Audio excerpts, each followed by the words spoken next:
Salut à tous, j'espère que vous allez bien. On se retrouve aujourd'hui dans une petite vidéo tag, comme vous avez pu le voir dans le titre, si j'étais une sorcière.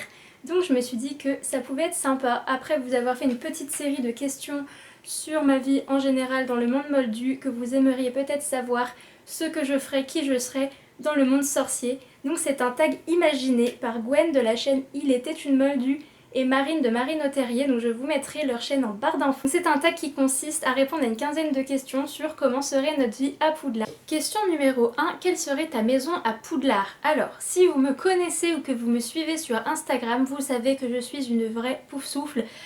Bien que je suis un parfait mélange entre Poufsouffle et Serdale, mais je pense que sans hésitation, je choisirais Poufsouffle. Question numéro 2, de quoi serait faite ta baguette? Eh bien, quand j'ai fait le test sur Pottermore, ce qui est ressorti du test, c'est que j'ai une baguette faite en bois de séquoia avec un ventricule de dragon et ça me va très bien. Et si ça vous intéresse, elle ressemble à ceci.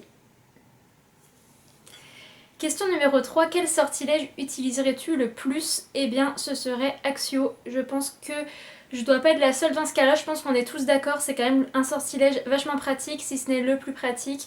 Je suis pas forcément hyper flemmarde dans la vie de tous les jours, mais je pense que ce serait vraiment celui que j'utiliserais le plus. Question numéro 4, quel souvenir utiliserais-tu pour conjurer un Patronus? Alors, je pense que je dois avoir énormément de bons souvenirs dans mon enfance, mais si je dois réfléchir à un souvenir tout de suite assez récent, je pense que celui qui me vient en fait tout de suite à l'esprit, c'était il y a 1 an et demi quand je suis partie avec mes potes à Londres. C'était juste trop cool. C'était la première fois que je voyageais toute seule avec des amis, sans encadrant entre guillemets. Et franchement c'était un moment juste trop cool, on n'avait pas de prise de tête, on n'avait rien à penser, enfin on faisait les choses vraiment comme ça venait, on était libre, on avait de compte à rendre à personne et c'était juste un moment trop cool en fait. Quand j'y repense encore aujourd'hui, ça me rend vraiment heureuse. Donc je pense que ce serait le meilleur souvenir récent qui me servirait à conjurer un Patronus. Question numéro 5, justement, quel serait votre Patronus? Eh bien, ce serait tout simplement un chien.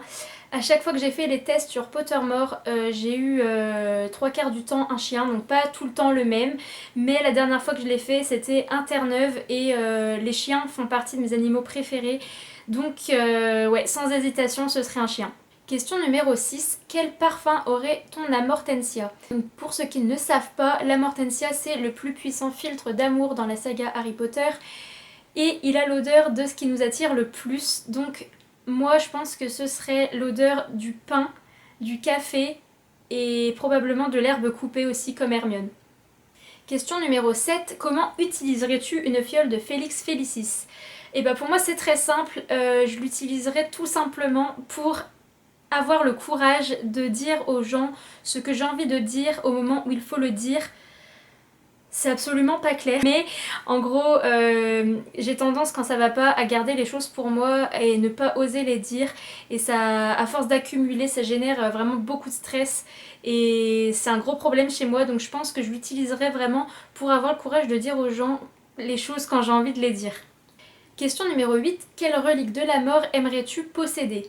Je pense que ce serait la cape d'invisibilité parce que je vois pas trop l'intérêt, enfin personnellement, d'avoir la baguette la plus puissante au monde.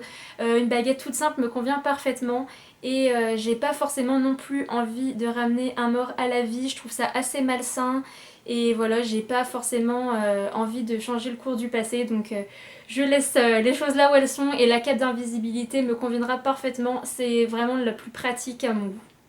Question numéro 9, quel serait ton animal de compagnie à Poudlard? Alors je pense que ce serait une chouette, j'aime énormément aussi les chats, mais j'ai toujours adoré Edwige, j'ai toujours aimé les chouettes en général et je pense que si je devais aller sur le chemin de traverse pour me trouver un petit animal pour Poudlard, ce serait une chouette. Question numéro 10, quelle aurait été ta matière préférée à Poudlard? Donc là c'est une question très compliquée parce que j'ai envie d'apprendre absolument tous les domaines de la magie possibles. Mais je penche beaucoup entre les sortilèges et les potions. Je pense que je choisirais quand même les sortilèges parce que je pense que ça doit être la matière la plus complète, la matière sûrement la plus pratique parce que ça englobe beaucoup de choses, on peut apprendre les sortilèges et tout ce qu'il y a autour. Donc je pense que je garderai vraiment les sortilèges. Question numéro 11, quel serait ton métier sorcier? J'ai pas forcément réfléchi à ma réponse, mais là tout de suite, je serais tentée de dire un métier en rapport avec les animaux, un peu comme Norbert Dragono, m'occuper des animaux magiques, etc. Après, ouais, j'ai pas forcément d'autres idées en fait. Ça me tenterait bien aussi peut-être d'écrire des livres magiques, des livres de formules, des livres d'aventure, des sorciers, je sais pas. Mais voilà, si jamais vous avez une idée que vous me voyez exercer tel ou tel métier, n'hésitez pas à me le dire dans les commentaires, je serais assez curieuse de savoir ça. Question numéro 12, lirais-tu plutôt le Chicaneur ou la Gazette du Sorcier? Je pense que ça m'arriverait de lire le Chicaneur pour me détendre de temps en temps, mais à mon avis je serais plutôt comme Hermione, à recevoir ma petite Gazette du Sorcier tous les matins dans la grande salle. J'aime bien me tenir au courant de tout ce qui se passe, être un peu au courant des ragots. Donc je pense que je lirais plutôt la Gazette du Sorcier. Question numéro 13, quel serait ton poste au Quidditch? Alors si j'avais le choix, déjà je ne jouerais pas au Quidditch.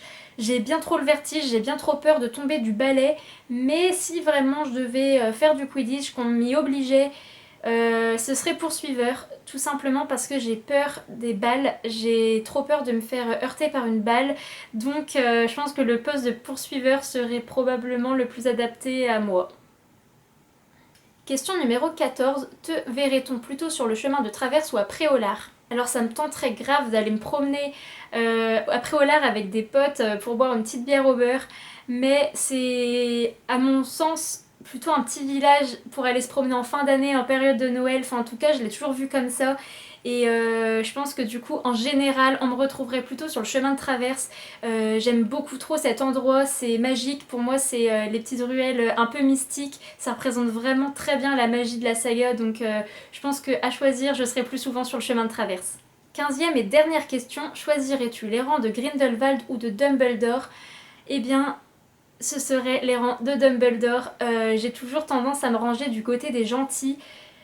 Bien que on peut se demander si Dumbledore est vraiment un vrai gentil, mais j'aurais trop aimé faire partie de l'Ordre du Phénix ou de l'armée de Dumbledore, donc je choisis les rangs de Dumbledore.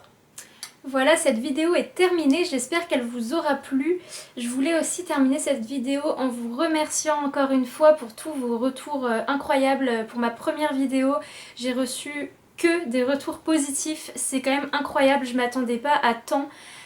Du coup merci beaucoup, c'est vraiment adorable, ça me touche énormément. J'espère que ces petites questions vous auront permis d'en savoir un peu plus sur moi et n'hésitez pas à me laisser un petit commentaire pour me dire ce que vous avez pensé de cette vidéo, ce que vous aimeriez voir sur ma chaîne et n'hésitez pas vous-même à répondre aux questions dans les commentaires si ça vous intéresse de faire le tag également et je vous dis à très vite pour une prochaine vidéo, à bientôt, bye bye.